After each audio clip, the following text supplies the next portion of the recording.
నజరేయుడైన యేసుక్రీస్తు నామములో వందనాలు. మళ్ళీ వచ్చాడు, మళ్ళీ ఏం ప్రసంగం మొదలు పెడతాడేమో అనుకోవద్దు. పద్ధతి ప్రకారం బైబిల్ తీయాలి కాబట్టి తీస్తాం అంతే. స్తోత్రం చెప్దాం. మంచి విషయాలను దేవుడు మనతో మాట్లాడాడు. అశోకన్న ద్వారా కొన్ని సందేశాలు అంటే 4 అంశాలను మనం విన్నాం. నేను వచ్చేవాడిని కాదు, ఒక విషయం ప్రేరణ కలిగి వచ్చాను నేను. ఇప్పుడు దైవజనుడు ద్వారా దేవుడు అందించిన 4 విషయాలే కాకుండా మరొక విషయం కూడా మీ దృష్టికి తీసుకొని రావాలని ప్రేరేపించబడి వచ్చాను. మన జీవితంలో రక్షణ పొందినవారు, రక్షణ పొందనివారు, అందరి జీవితాల్లో కొన్ని విధములైనటువంటి శోధనలను ఎదుర్కోవడానికి, సమస్యలను ఎదుర్కోవడానికి పాపం ఒక కారణమై ఉంది. పాపం రక్షణలోనికి రానటువంటి వాళ్ళు పూర్తిగా దానిలోనే ఉన్నారు. రక్షణలోనికి రానటువంటి వాళ్ళు పూర్తిగా పాపంలోనే ఉన్నారు. అది ఎలా అంటే, క్రియలతో వాళ్ళు చేసినటువంటి పనుల ద్వారా వచ్చిన పాపం, అలాగే పితరుల పాపం బైబిల్ గ్రంథంలో నిర్గమాకాండంలో 20వ అధ్యాయంలో పితరులు చేసినటువంటి పాపం పిల్లల మీదకి ఎలా శాపం అయిందో చెప్పాడు. ఒకడు చేసిన దోషం వాడుతోనే పోదు, 3-4 తరములకు అది వస్తుంది అని అక్కడ చెప్పాడు. మీరు ఆ వచనాన్ని చూడవచ్చు. నిర్గమాకాండం 20వ అధ్యాయం 5వ వచనం ఒకసారి చదువుకోండి. ఏలయనగా నీ దేవుడినైన యెహోవానగు నేను రోషము గల దేవుడను. నన్ను ద్వేషించు వారి విషయములో 3-4 తరముల వరకు తండ్రుల దోషమును కుమారుల మీదకి రప్పించుచు, నన్ను ప్రేమించి నా ఆజ్ఞలు గైకొను వారిని 1000 తరముల వరకు కరుణించువాడనై ఉన్నాను. ఇప్పుడు 5వ వచనంలో మీరు గుర్తుపెట్టుకోండి, పితరుల దోషం అది దేవుణ్ణి ద్వేషించని లేదా దేవునికి వ్యతిరేకమైన శపితమైన పనులు చేయని ఆ దోషం అనేది, నిద్రొచ్చిన వాళ్ళు గట్టిగా స్తోత్రం చెప్దాం, మెలుగుతో ఉన్నవాళ్ళు చెబుదాం. మళ్ళీ ఒకసారి చెప్పు. ఆ దోషం అనేది లేదా ఆ పాపం అనేది 4 తరాలకు వెంటాడిద్ది అని చెప్పాడు. కొన్నిసార్లు మనం బాగానే ఉంటాం, కానీ మన పితరుల దోషాలు మన మీద పనిచేస్తాయి. ఇదే మాట క్రొత్త నిబంధనలో కూడా యోహాను సువార్త 9వ అధ్యాయంలో పుట్టినది మొదలుకొని గుడ్డివాడైన మనుష్యుణ్ణి శిష్యులు చూసి, గుడ్డివాడుగా పుట్టుటకు వీడు పాపం చేశాడా, వీడిని కన్నోళ్ళు పాపం చేశారా అని అడిగారు. అప్పుడు యేసు ప్రభు, వీడైనను వీడిని కన్నవాళ్ళైనను పాపం చేయలేదు, కానీ దేవుని క్రియలు వీని యందు మహింపరచబడటానికి వీడు గుడ్డివాడుగా పుట్టాడు అంటాడు. వీని యందు ప్రత్యక్షపరచబడాలి దేవుని క్రియలు. అక్కడ వీడు గుడ్డోడుగా పుట్టడానికి తల్లిదండ్రుల పాపం ఏమైనా కారణమైందా అని క్వశ్చన్ శిష్యులు అడిగినప్పుడు, అట్లేముండదు అని ప్రభు అనలా. అట్లేముండదని ప్రభు అనలా. వాళ్ళు చేయలేదు, వీడు చేయలేదు. దేవుని క్రియలు వీని యందు ప్రత్యక్షపరచబడటానికి వీడు గుడ్డివాడుగా పుట్టాడు అన్నాడు. సో అందుకే చాలాసార్లు చెప్తా ఉంటాను, మనం చేసిన పాపం మనతో పోదు, అది మన బిడ్డ తరానికి కూడా సమస్యగా ఉంటుంది కనుక దాన్ని కూడా దృష్టిలో పెట్టుకొని జాగ్రత్తగా ఉండండి అనే మాట నేను తరచూ చెప్తా ఉంటాను. యేసు ప్రభుని ఎరగని వాళ్ళకి ఈ సంగతి తెలియదు కాబట్టి వాళ్ళు పాపం చేస్తారు, పాపంలోనే బతుకుతారు. అటు వాళ్ళు చేసిన పాపాలకు వచ్చే శాపం, పితరుల ద్వారా వచ్చిన శాపం మొత్తం నెత్తి మీద కూర్చొని చాలా వేదనమయమైన బ్రతుకుతూ ఉంటారు. అన్నీ ఉంటాయి, మనశ్శాంతి ఉండదు. అన్నీ ఉంటాయి, అనుభవించలేరు. కొంతమందికి ఏవి దొరకవు, భయంకరమైన శాపాన్ని ఈడుస్తూ ఉంటారు బ్రతుకులో. ఇది దేవుని ఎరగని వాళ్ళ సంగతి చెప్తున్నాను నేను. అంటే వాళ్ళకి అశాంతికి కారణం, ఆవేదనకు కారణం, దేవుడిచ్చే నెమ్మది స్వతంత్రించుకోలేకపోవడానికి కారణం పాపం. ఇప్పుడు మరి విశ్వాసుల సంగతి ఏంటి? విశ్వాసులు బాప్తిస్మం పొందినప్పుడు ఆ పాపాలన్నీ కడిగేసుకున్నారు కదా. బాప్తిస్మం పొందినప్పుడు ఆ పాపాలన్నీ, ఆ దరిద్రం అంతా పోయింది కదా, శుద్ధీకరణ పొందారు కదా. పొందారు. పొందినప్పుడు దేవుని సమాధానం వాళ్ళకు వస్తుంది. అయితే ఇక్కడ ఇంకో విషయం ఏంటంటే, బాప్తిస్మం పొంది కడగబడ్డ తర్వాత కొంతమంది మళ్ళా ఆ వదిలేసినటువంటి ప్రాచీన జీవితంలోకి ప్రయాణిస్తూ ఉంటారు. అంటే మళ్ళా పాపంలో కొనసాగుతూ ఉంటారు. దీన్ని ఎంతమంది ఒప్పుకుంటారు? బాప్తిస్మం పొంది కూడా మళ్ళీ తప్పుడు జీవితంలో కొనసాగే వాళ్ళు కొంతమంది ఉన్నారంటారా, లేరంటారా? అప్పుడు వాళ్ళలో కూడా పాపం పనిచేస్తుంది, మళ్ళీ వెంటాడుతూ ఉంటుంది. ఇటు రక్షణ పొందని వాళ్ళనేమో తరతరాల పాపం, వాళ్ళు చేసిన పాపం పీడిస్తూ ఉంటుంది. రక్షణ పొందిన తర్వాత మళ్ళీ పాపంలోకి వెళ్ళినటువంటి వాళ్ళని కూడా మళ్ళీ పాపం పట్టుకుంటుంది. ఈ సంగతిని కూడా మనం దృష్టిలో పెట్టుకోవాలి. రక్షణ పొంది మళ్ళా అక్రమంలో జీవిస్తూ ఉంటే దేవుడు స్పష్టంగా చెప్పాడు, గ్రంథంలో రాయించాడు. మన పాపములను మనం ఒప్పుకొని విడిచిపెడితే ఆయన నమ్మదగిన వాడు, నీతిమంతుడు గనుక సమస్త దుర్నీతి నుండి మనల్ని పవిత్రులుగా చేస్తాడు.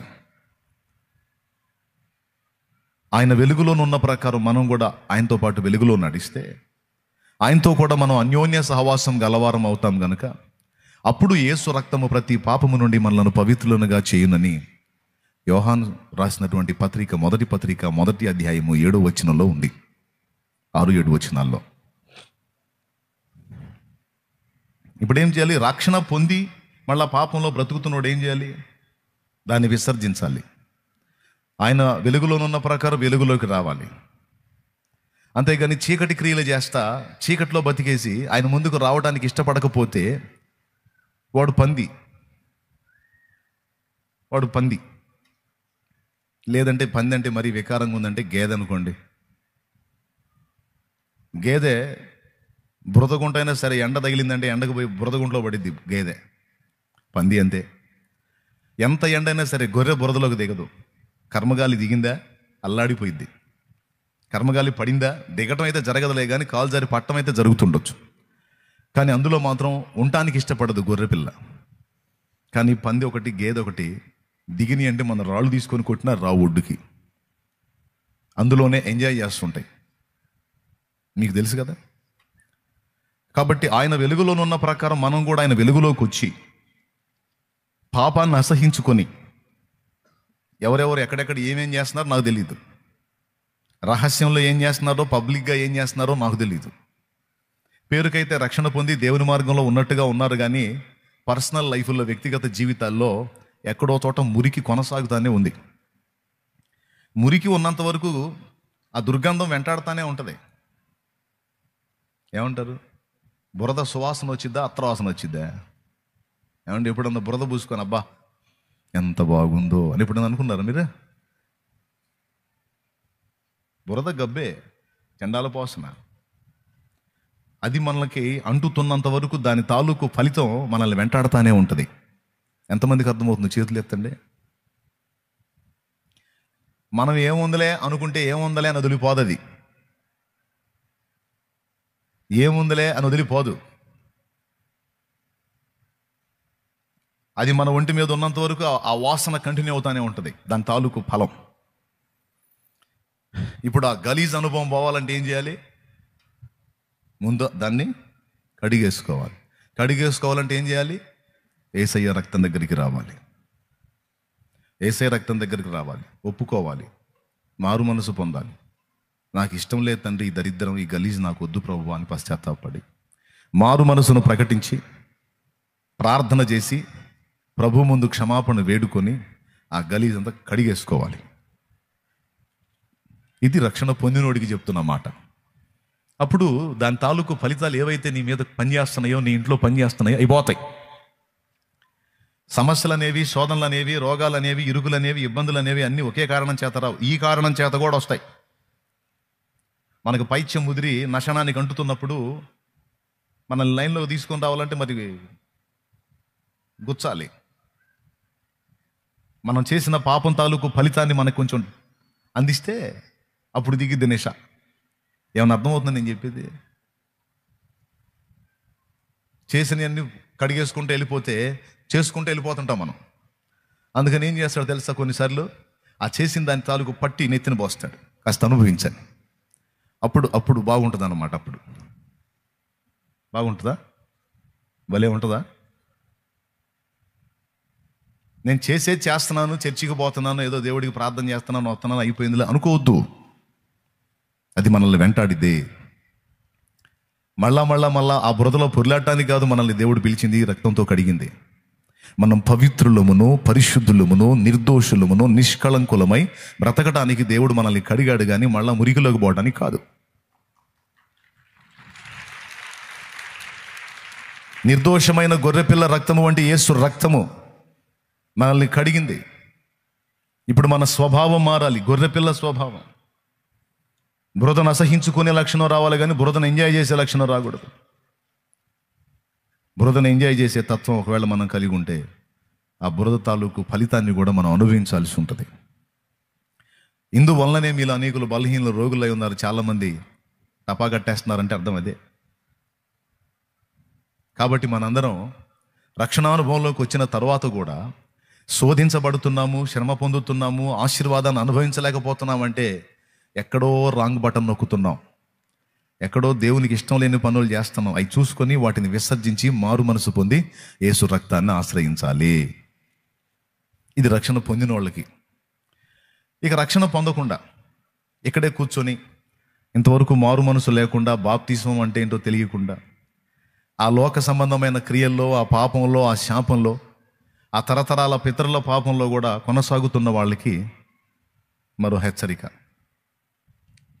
నువ్వు చేసిన పాపాలు నీ నెత్తిన ఉన్నాయి, నీ పితరుల పాపాలు నీ నెత్తిన ఉన్నాయి. ఇప్పుడు ఇవన్నీ కడిగేసుకోవాలి. దాని రిజల్ట్ ఎలా ఉంటుందో మీకు ఒక చిన్న ఎగ్జాంపుల్ చెప్తాను. మా ఇంటికి బట్టలు ఉతకడానికి ఒక తల్లి వచ్చేది. ఆమె పేరు చేసి దానికి నెలకింత ఏదో ఇస్తారు. ఓ రోజు నేను వేసుకునే చిన్నప్పుడు 6, 7, 8 సంవత్సరాలప్పుడు నిక్కర్లే కదండి వేసుకునేది. నా నిక్కర్ ఒకటి ఆ రావులమ్మ కొడుకు ఒంటి మీద కనపడింది. మా అమ్మ చూసింది. అంటే పాపం అలవాట్లో పొరపాటుగా పడిందో, లేకపోతే తన బిడ్డగా లేక తొడుక్కుందో, మొత్తానికి ఏదో అయిపోయింది. మా అమ్మ చూసి, అంటే మా అమ్మని ఏదో పాపం నిందించాలని కాదు, తెలియదు, లోకస్తురాలు కదా, అప్పుడు దేవుని ప్రేమ తెలియదు, లోకస్తురాలు కదా. వాడు రోడ్డు మీద ఆడుకుంటామంటే వాడు ఒంటి మీద నా నిక్కర కనపడింది. నిలబెట్టి గోల చేసి వాడు వేసుకున్న నిక్కర్ని నిలువున ఇడిపించి తీసుకుంది. పాప వాడికి అట్టనే ఇంటికి పోయాడు. వాడు ఏడుచుకుంటా. వాడు ఎక్కడున్నాడో దేవుడు వాడిని దీవించుగాక. వాడి పేరు మస్తాను, వాళ్ళమ్మ పేరు రాములమ్మ. నాకు బాగా కళ్ళారా చూశాను, గుర్తు నాకు అది. అప్పటిదాకా మాకు కొత్త బట్టలు తీసుకొని కుట్టించి తొడుక్కునే పొజిషన్ ఉంది. ఎప్పుడైతే ఈ దరిద్ర పని మా అమ్మ చేసిందో, ఇక ఆ రోజు నుంచి వస్త్రాలకు దరిద్రం స్టార్ట్ అయింది మాకు. చివరికి ఏ స్థితికి వచ్చాము మేమంటే, చివరికి ఆ దరిద్రం ఎంతకాలం వెంటాడిందంటే, మేము పెద్దయి, మాకు వివాహాలయ్యి, 2 పిల్లలైనా కూడా వెంటాడుతూనే ఉంది ఆ దరిద్రం. చివరికి ఎట్లాంటి పరిస్థితికి వెళ్ళిందంటే, సెకండ్ హ్యాండ్ వస్త్రాలు 70 రూపాయలు పెట్టి ఒక ప్యాంటు, 40 రూపాయలు పెట్టి ఒక చొక్కా కొనుక్కొని తొడుక్కుని అనుభవించాల్సిన పరిస్థితి. ఇది పాపం కదా. సరే, ఇష్టపడి వేసుకుందో లేకపోతే గతిలేక వేసుకుందో, వేసుకుంది, అయిపోయింది. వాడు ఒంటి మీదకి వెళ్ళిపోయింది ఆ వస్త్రం. దాన్ని తీయొచ్చా? తెలియదు, అది పాపం అని. కానీ అది వెంటాడింది మమ్మల్ని. కొన్ని సంవత్సరాలు వస్త్రహీనత అనే దరిద్రతను అనుభవించాం. గుర్తుపెట్టుకోండి, వెంటాడింది అది. మీలో కొంతమంది అట్లాంటి పనులు చేశారేమో, కొంతమంది విషయంలో నిలువున నోటికాడి లాగేసుకున్నారేమో. ఏముందలే అనుకుంటాం, మంది మనకు న్యాయమే అనిపించింది, కానీ అక్కడ కేసు రాస్తాడు.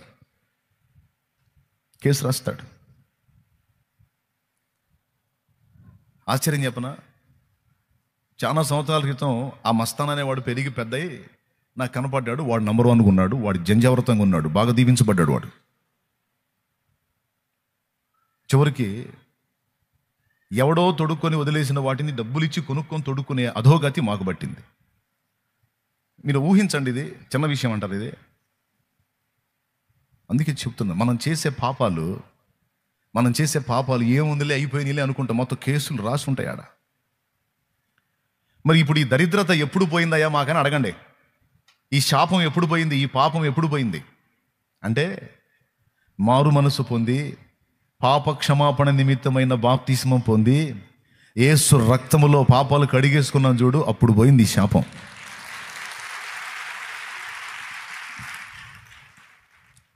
ఆయన రక్తంతో కడగబడి పరిశుద్ధపరచబడి నూతన పరచబడి ఇక దేవుని మార్గంలో కొనసాగటం మొదలుపెట్టిన తర్వాత మళ్ళా ఒంటి మీదకి కొత్త వస్త్రం వచ్చింది.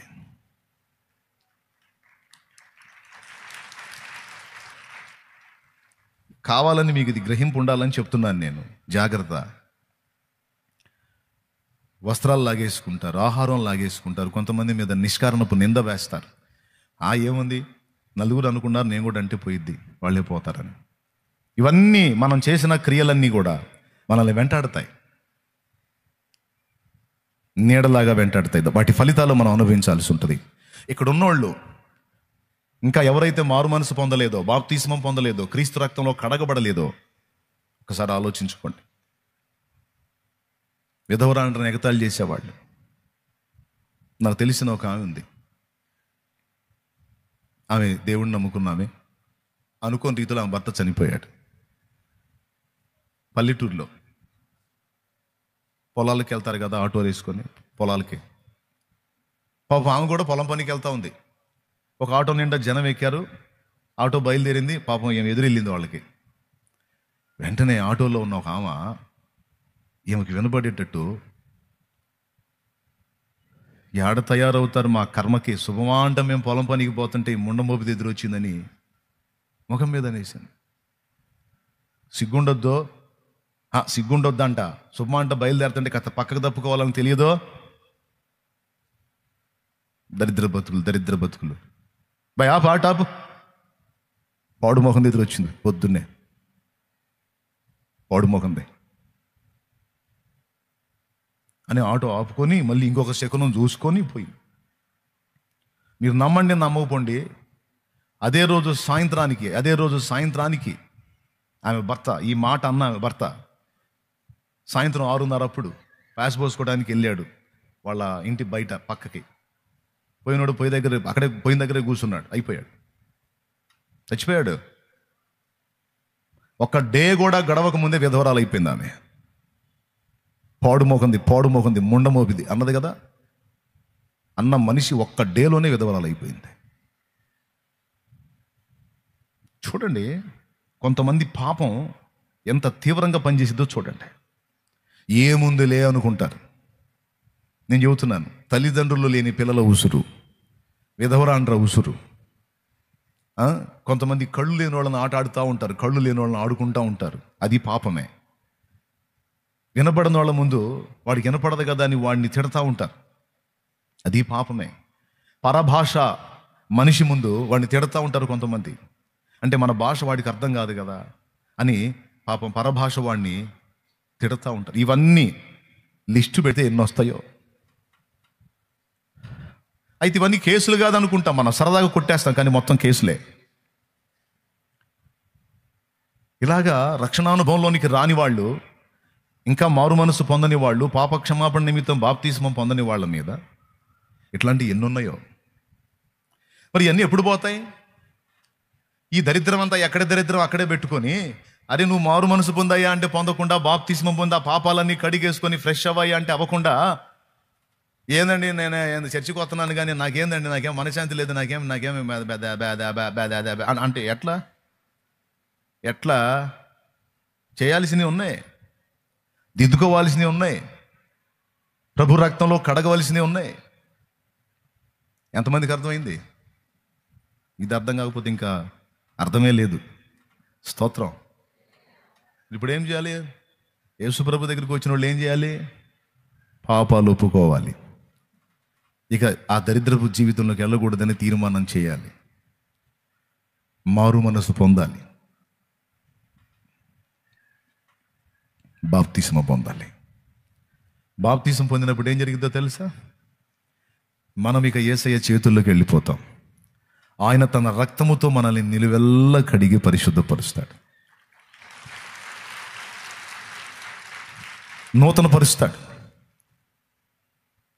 తరతరాల శాపం, మనకు చేసిన చేష్టాల ద్వారా వచ్చిన దరిద్రం మొత్తం అక్కడ శుద్ధీకరణ చేయబడింది. దాని నుంచి మనల్ని విడిపించడానికే ప్రభు ప్రాణం పెట్టింది. అప్పుడు రెండు జరుగుతాయి నీకు. ఒకటి, తరతరాల పాపం శాపం నీ మీద నుంచి, నీ క్రియల పాపం శాపం నీ మీద నుంచి తొలగిపోవటం వల్ల రెండు జరుగుతాయి. ఒకటి, నీ బ్రతుకులో ఇన్నాళ్ళు నువ్వు కోల్పోయినటువంటి సమాధానము, మనశ్శాంతి, ఆనందము అనేది ప్రవేశించింది. ఒకటి, రక్షణానందం అంటారు దాన్ని, అది వచ్చింది నీకు. రెండవది, నిత్యము నరకంలో పడి యాతన పడేటువంటి పరిస్థితి నీ పాపాల వల్ల. ఆ నరకం నుంచి నువ్వు కాపాడబడి నువ్వు నిత్య జీవానికి చేరతావు. ఈ రెండు ప్రయోజనాలు నీకున్నాయి. ఏం చేయటం ద్వారా? మారు మనసు పొంది, బాప్తిస్మం పొంది, పాపాలు కడిగేసుకోవటం ద్వారా. ఈ ప్రక్రియ జరగకుండా నువ్వు ఎన్ని సంవత్సరాలు చర్చికి వచ్చి కూర్చున్నా, ఎన్ని పాటలు పాడినా, ఎన్ని భజనలు చేసినా దేవునికి సంబంధించినవి నీకు దక్కవుగాక దక్కవు. దక్కాలంటే జీవగ్రంథంలో పేరు లిఖించబడాలి.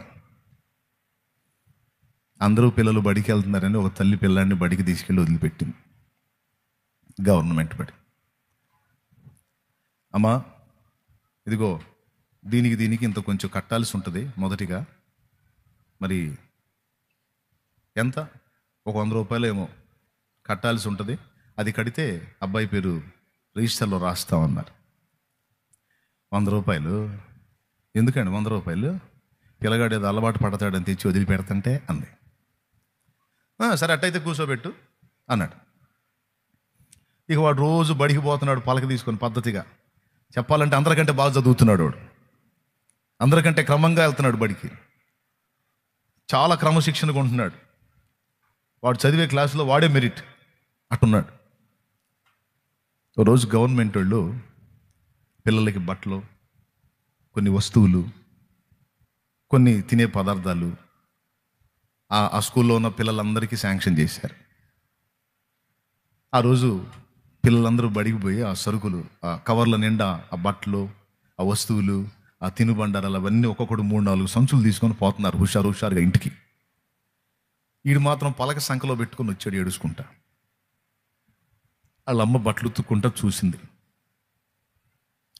మిగిలిన పిల్లలంతా సంచులు తీసుకొని పోవటం, వీడు మాత్రం ఒట్టి పలక శంఖలో పెట్టుకొని రావటం చూసి కడుపు మండిపోయింది వాళ్ళ అమ్మకి. మండిపోయి ఆవేశంగా పోయింది. మేస్టారా రావయ్యా బయటికి. అయ్యిందమ్మా. మావాడు రోజు బడికి వస్తున్నాడా లేదా? వస్తున్నాడు. బాగా చదువుతున్నాడా లేదా? బ్రహ్మాండంగా చదువుతున్నాడు. నువ్వు చెప్పినట్టు వింటున్నాడా లేదా? వింటున్నాడు. అల్లరి ఏమన్నా చేస్తున్నాడా? లేదమ్మా. నువ్వు చదవమన్నవన్నీ చదువుతున్నాడా లేదా? అందరికంటే బాగా చదువుతున్నాడమ్మా. మరి ఇన్ని చేస్తున్నప్పుడు మిగిలిన పిల్లలకేమో సంచులు ఇచ్చి మా వాడిని దొడ్డి చేతులతో పంపించా అన్న. అప్పుడు మాస్టర్ అన్నాడు, మాస్టరు నాకు తెలుసమ్మా నువ్వు ఇట్లాంటి దానివేనని, నాకు తెలిసి ఈ మాట అడుగుతావని నేను ముందే చెప్పా.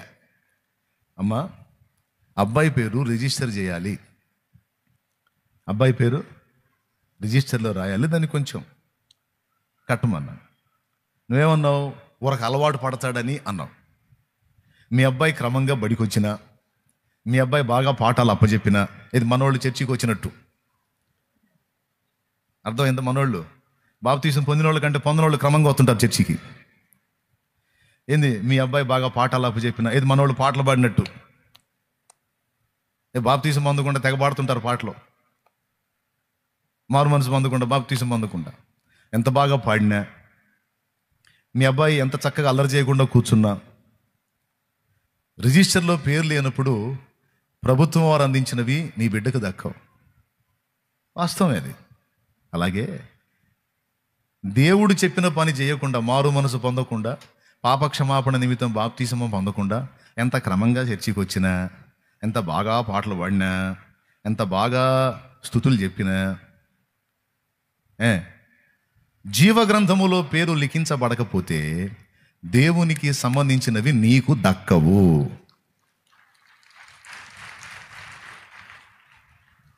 బాప్తీసం పొందిన వాళ్ళకి ఈ మాట విన్నప్పుడు కడుపులో మండుతుంటే మీరు సప్పట్లు కొడతారా? ఏమన్నా న్యాయం ఉందండి? దేవునికి స్తోత్రం. అంటే ఇప్పుడు మీరు చప్పట్లు కొట్టిందని అర్థం ఏం తెలుసా? వాళ్ళకి అంతే కావాలి, వాళ్ళకి అంతే కావాలని.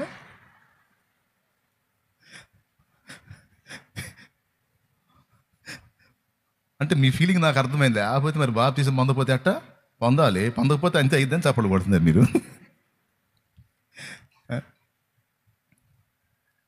నేను చెప్పేది వాస్తవం. మనము దేవునికి చెందిన వారం అయితే దేవునివన్నీ మనవే.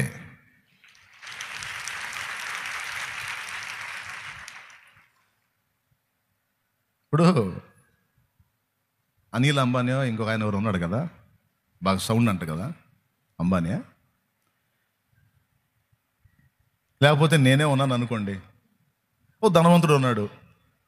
ఆ ధనవంతుడు ఇంటికి పోయి డాడీ డాడీ ఏది మన కారు అన్నాను అనుకో, లాగా ఒక తన్ను దంతాడు. అవునా కాదా? అవునా కాదా? పోనీ నువ్వు పోతావా చెల్లి? పోయి డాడీ ఏది మన కారు అంటే ఎవరమ్మ నువ్వు అంట. నువ్వు ఆయనను తండ్రిగా స్వీకరించావు, ఓకే. కానీ ఆయన నిన్ను కొడుకుగా కూతురుగా స్వీకరించాడా? ధనవంతుడిని చూసి ఇదిగో నువ్వు ఫుల్ సౌండ్ అనుకుంటాగా, ఇక నుంచి నువ్వే మా డాడీ, ఏమో నువ్వే మా మమ్మీ అని నువ్వు స్వీకరించేసావు, ఓకే. యేసు ప్రభు దగ్గరికి వచ్చి యేసు ప్రభు నువ్వు మా డాడీ అని నువ్వు స్వీకరించవచ్చు. కానీ దేవుడు నిన్ను స్వీకరించాడా? ఇప్పుడు ఏ ధనవంతుడి దగ్గరికి వెళ్ళి నేను మన కారు ఏది అంటే, ఇదిగో మన కారు అని చూపించడానికి ఒక పని ఉంది. అతడు నన్ను దత్తత స్వీకారం చేయాలి, అతడు నన్ను స్వీకరించాలి, నన్ను ఆమోదించాలి. అతడు తనంతట తాను నన్ను దత్తత తీసుకున్నట్టయితే మన కారు ఎక్కడ అంటే కారు చూపిస్తాడు, మన బంగళాలు ఇంకెన్నో ఉన్నాయంటే బంగళాలు చూపిస్తాడు, మన టోటల్ ఎస్టేట్ ఎంత అంటే మొత్తం చూపిస్తాడు. అదంతా మనం స్వతంత్రించుకోవడానికి ముందు దత్తత స్వీకారం జరగాలి. బాప్తిస్మం అనేది దత్తత స్వీకారం. దేవుడికి చెందినవన్నీ మనవి కావాలంటే మనము ముందు దేవునికి చెందిన వారము కావాలి. సింపుల్. చెప్పండి మీరు, మనం ఏం కావాలి? ఎత్తేస్తే 2 కావాలా? మనం ఏం కావాలి? దేవునికి చెందిన వారం మనం అయితే ఇప్పుడు ఆయనవన్నీ ఇక మనవే. దీనికి ఏదో నువ్వు ఫీజు కట్టాల్సిన అవసరంలా, చాకిరీ చేయాల్సిన అవసరం, ఉచితంగా పిలుస్తున్నాడు. కేవలం విశ్వాసం ఉంచి మారు మనసు పొంది బాప్తిసం పొంది నా యొద్దకు రండి, నేను మిమ్మల్ని నా కుమారులుగా కుమార్తెలుగా స్వీకరిస్తానని ఆయనే పిలుస్తుంటే పరిగెత్తుకొని వచ్చి ముందు ఎంటర్ కాకుండా పొందుదాంలే అబ్బా ఇప్పుడు తొందర ఏముంది. కొంతమంది ఏమి ఇబ్బంది పడతారో పాపం. దేవునికి చెందిన వారుగా మీరు కావాలి, అప్పుడు దేవునివన్నీ మీవి. దేవునికి చెందినవాడుగా నేను కావాలి, అప్పుడు దేవునివన్నీ నావి. అలాగే స్పష్టంగా చెప్పా, దేవుని యొద్ద నుండి పొందగోరేవేవైనా నువ్వు పొందాలంటే తమ్ముడా, పొందాలంటే చెల్లెలా, నువ్వు యేసు రక్తంలో నీ పాపాలన్నీ కడుక్కొని, నీ పితరుల దోషాలు కూడా కడుక్కొని నువ్వు ఆయనకు చెందిన దానివైతే అప్పుడు ఆయనకున్నవన్నీ నీవవుతాయి. ఆయన సమాధానం, శాంతి, ఆదరణ అన్నీ స్వతంత్రించుకోగలుగుతావు. ముందైతే నువ్వు ఆయన సొత్తు కావాలి. ఇంతవరకు అర్థమైందా? ఎంతమందికి అర్థమైందో ఒకసారి చేతులు అయితే అటు గల్దించండి. రైట్. నీకు నిజంగా అర్థమైతే రేపు వచ్చే బుధవారమే ఉన్నాయి. బాప్తిస్మాలు ఏ తారీఖు అయ్యా? 38వ తారీఖు అంట. ఎన్నో తారీఖు? 28. స్తోత్రం. 28వ తారీఖు ఉదయం 10 గంటలకి, బుధవారం. ఉంటే ఒక జత బట్టలు తెచ్చుకో, లేకపోతే అంతనరా. నేనైతే కట్టుబట్టల మీదే పొందా, మరి ఇంకో జత తీసుకెళ్ళటానికి నాకు అవకాశం లేదు. నన్ను దేవుడు తొందర పెట్టాడు, పోయి తీసుకున్నానండి. ఇంక మళ్ళీ ఎవరికో చెప్పి ఎవరు ఆమోదించేదాకా ఆగలా. వాళ్ళు ఒప్పుకుంటారో, వీళ్ళు ఏమంటారో, వాళ్ళు అదంటారు, ఈ సుత్తి అంతా పక్కన పెట్టి పోయి ఆమెతోన కట్టుబట్టల మీద పోయి పేరు చెప్పి బాప్తిసం పొందాను. ఎండాకాలం, ఏప్రిల్ నెల, ఈడ్చి కొడుతున్న ఎండలో కాసేపు అట్టు నిలబడ్డాను, మొత్తం ఒంటి మీద ఆరిపోయినాయి. శుభ్రంగా ఇంటికి పోయా. స్తోత్రం. అయితే ఆ రోజు నుంచి ఒక నూతన అధ్యాయం అనేది నా జీవితంలో ఆరంభం అవటం నేను కళ్ళారా చూశాను.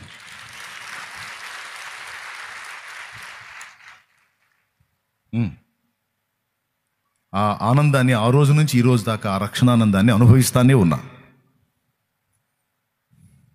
కాబట్టి స్పష్టంగా మీకు చెప్పా, బాప్తిస్మ విలువ. దేవునివన్నీ నీకు కావాలి అంటే నువ్వు ముందు దేవునికి చెందిన వ్యక్తివి కావాలి. ఇంతకు మీలో ఎంతమంది దేవుని మనుషులు అయ్యారు, దేవునికి చెందిన వాళ్ళు అయ్యారు? చేతులు ఎత్తండి. చూడండి ఎంతమంది లేచారు, ఎంతమంది చేతులు లేచినాయో దించండి. అన్న నేను ఇంకా రక్షణ పొందలేదన్నా, బాప్తిస్మం పొందలేదన్న అన్నోళ్ళు చేతులు ఎత్తండి. నేను ఇంకా పొందలేదన్నా అన్నోళ్ళు చేతులు ఎత్తి అటు కదిలించండి. రైట్.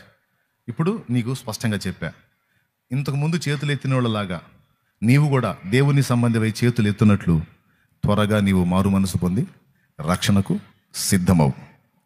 అప్పుడు నీ మీద ఉన్న పాపమంతా తొలగిపోయిద్ది. దేవుని సమాధానం అనేది నీ జీవితంలో స్టార్ట్ అయిద్ది. ప్రతి ఘోర పాపమును కడుగును యేసయ్యా రక్తము, ప్రతి ఘోర పాపమును కడుగును మన యేసయ్యా రక్తము.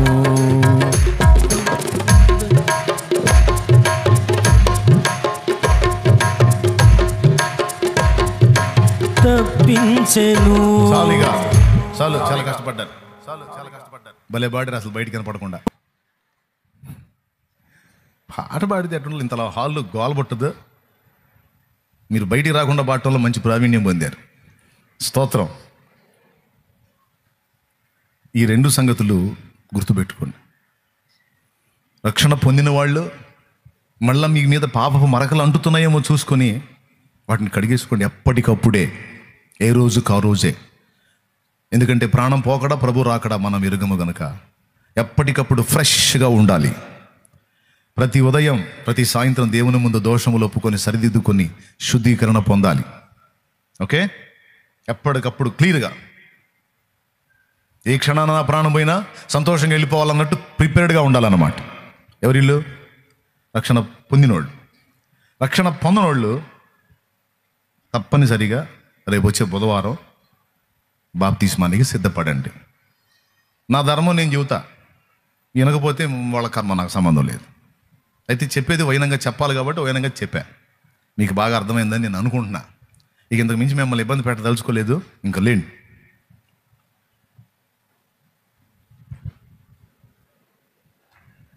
అమ్మయ్యా, ముందు ఆ రక్షణ ఏమో కానీ ఈ రక్షణ వచ్చిందయ్యా. యేసయ్యా స్తోత్రం అన్నట్టు.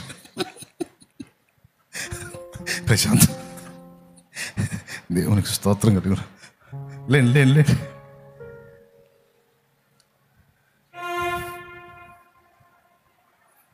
ఈరోజు మీరు దేవునికి చెందినవారు.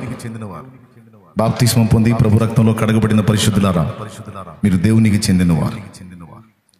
ఇప్పుడు ప్రభు కలిగి ఉన్నవన్నీ మనయే. ఎప్పుడెప్పుడు ఏది కావాలో తగిన కాలం ముందు తప్పకుండా డాడీ మనకిస్తాడు. ఏ వరి కావాల్సిన అవసరంలా, కృంగిపోవాల్సిన అవసరంలా. మనం దత్తత స్వీకారంలో ఉన్నాం. మనం ప్రభువారమయ్యాం. ప్రభు మనవాడు, మన తండ్రి, డాడీ, నాన్న. మరి మన నాన్నయ్యన్ని మనయ్య కదా. మరి మన నాన్నయ్యన్ని మన అయితే మరి ఏది డబ్బులు ఇస్తే అప్పులు తీర్చుకుంటాయి. ఇది ఇట్లేదుగా, ఇస్తాడు. నీకోసమే దాచి ఉంచాడు. అయితే ఎప్పుడు ఇయ్యాలో ఆయనకు బాగా తెలుసు. ఎప్పుడు ఇస్తే నువ్వు బాగుపడతావో, ఎప్పుడు ఇస్తే నువ్వు ఖరాబ్ అవుతావో తెలుసు. అందుకనే తగిన కాలమందు నీకు ఇచ్చినట్లు ఆయన ఎదురు చూస్తూ ఉన్నాడు. ఇస్తాడు. నీవు ఆశించిన ప్రతి మేలు నీకు ఇవ్వక మానడో, ఇస్తాడు. క్రమక్రమంగా నిన్ను ముందుకు నడిపిస్తాడు. ఎంతమందికి విశ్వాసం ఉంది? దేవుడు ఎవరు? మీ నాన్న, మా నాన్న? చెప్పు, గట్టిగా చెప్పు. మా నాన్న. అది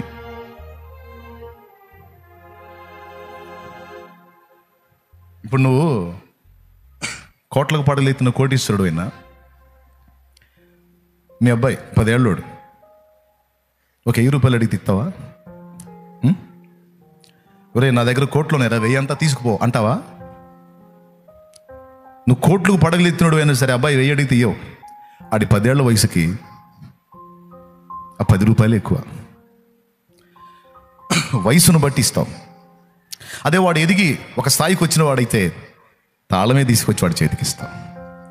అట్లా మన ఎదుగుదలను బట్టి దేవుడు మనకు అందిస్తాడు, సమస్తం ఇస్తాడు. అయితే అందులో మన ఎదుగుదలను చూసుకొని మన నాన్న మనకిస్తాడు, అన్నిటి మీద అధికారం ఇస్తాడు. ఆమేన్. కాబట్టి మా ధైర్యపడద్దు, నువ్వు ఆయనకు చెందిన వ్యక్తివి. అలాగే రక్షణ పొందని వాళ్ళు, మీరు కూడా దేవునికి చెందిన వాళ్ళు కావాలి. రేపు బుధవారం నీకు దేవుడు పిలుపునిచ్చాడు, వచ్చాయి. ఇదే పిలుపు. ఇక ప్రార్థన. అశోక్ ప్రార్థన. స్తోత్రం నాయనా, నీకు వందనాలు తండ్రి. ఈ 2వ ఆరాధనలో నీ దాసుని మా మధ్యలోనికి తీసుకొని వచ్చి మీరు మాట్లాడిన మాటలను బట్టి నీకు స్తోత్రాలు, స్తోత్రాలు, స్తోత్రాలు, వందనాలు, కృతజ్ఞతలు నాయనా. పాపం ద్వారా ఈరోజు ప్రజలు ఎదుర్కొంటున్న పరిస్థితులను బాహాటంగా బయలుపరిచావు, నీకు స్తోత్రాలు తండ్రి. ఈ మాటలు విన్న ప్రతి ఒక్కరూ ఓ తీర్మానం తీసుకొని మారు మనసు పొంది నీ రక్తంలో పాపాలు కడిగి వేసుకుని పరిశుద్ధపరచబడి నా దేవా ధన్యత పొందడానికి సహాయం దయచేయండి, ఆశీర్వదించబడడానికి సహాయం దయచేయి. ఇన్ని నాళ్ళ శాపము యేసు నామములో, యేసు రక్తంలో కడిగి వేయబడడానికి సహాయం దయచేయండి అయ్యా. ఇక్కడ నుంచి నా ప్రభువా నీ బిడ్డలు వెళుతుండగానే వారి తీర్మానాన్ని బట్టి వారి జీవితాల్లో గొప్ప కార్యాలు జరిగించిన ఆయన నీకు స్తోత్రాలు తండ్రి. ఇక్కడ లేచి నిలిచిన నీ బిడ్డలందరి కొరకు మరొకసారి ప్రార్థన చేస్తున్నాం ప్రభువా. రకరకాల బలహీనతలతో ఉన్న నీ బిడ్డల్ని నీ గాయపడిన హస్తంతో తాకండి తండ్రి. ప్రతి శోధన బలహీనత యేసు నామంలో తొలగిపోవునుగాక. దురాత్మ చీకటి మాంత్రిక ప్రయోగాలు యేసు నామములో తొలగిపోవునుగాక. ఉద్యోగ ప్రయత్నాల్లో సఫలత దయచేయి తండ్రి. వివాహం కాని వారికి వివాహం అవ్వాలి, పిల్లలు లేని వారికి పిల్లలు కలగాలయ్యా. సమాధానంతో ఉన్న కుటుంబాలు సమాధానపరచబడాలి తండ్రి. నీ కొరకు బ్రతకాలి అని అనుకుంటున్న వారు నీ శక్తితో నింపబడి అభిషేకించబడి వాడబడాలయ్యా. నీకు వందనాలు, స్తుతులు, స్తోత్రాలు, కృతజ్ఞతలయ్యా. ఇంతవరకు వాక్యం అందించిన నీ దాసుని నీ 7 ఆత్మ చేత నింపి అభిషేకించి మంచి ఆరోగ్యం ఇచ్చి వాడుకో ప్రభువా. నీకే వందనాలు చెల్లిస్తూ బిడ్డలు బయలుదేరి వెళ్తుండగా మార్గాల్లో తోడుగా ఉండు, క్షేమాన్ని దయచేయి తండ్రి. ఈ విన్న మరి వర్తమానం హృదయాల్లో ఫలించేటట్లు చేయనాయన యేసు నామములో అడిగి ప్రార్థించి వేడుకుంటున్నాం తండ్రి. పరలోకమందున్న మా తండ్రి, నీ నామం పరిశుద్ధపరచబడునుగాక. నీ రాజ్యము మాకు వచ్చునుగాక. నీ చిత్తం పరలోకమందు నెరవేరుచున్నట్లు భూమి యందును నెరవేరునుగాక. నేడు మాకు కావలసిన అనుదిన ఆహారం మాకు దయచేయము. మా పట్ల అపరాధం చేసిన వారిని మేము క్షమించి ఉన్న ప్రకారం నీవు మా అపరాధములను క్షమించుము. మమ్మల్ని శోధనలోనికి తెగ దుష్టి నుంచి కాపాడు, కీడు నుంచి రక్షించుము. ఎందుచేతననగా రాజ్యము, బలము, మహిమ, శక్తి సర్వ నిరంతరం నీవై ఉన్నావు తండ్రి. మన తండ్రి అయిన దేవుని ప్రేమ, ఆయన ప్రియ కుమారుడును లోకరక్షకుడునైన యేసుక్రీస్తు వారి దివ్యమైన కృప, పరిశుద్ధాత్మ దేవుని యొక్క అన్యోన్యత సహాయ సహవాస సమాధానములు సమకూడిన మనకు సకల పరిశుద్ధులకు సార్వత్రిక సంఘమంతటికి సదాకాలము తోడై ఉండి నిత్యంతములో చేరు పర్యంతము నడిపించును గాక. యేసు రక్తమే చేయ, ప్రభు యేసు రక్తమే చేయ, యేసు నామమునకు సంపూర్ణ విజయం కలుగును గాక. హల్లెలూయా.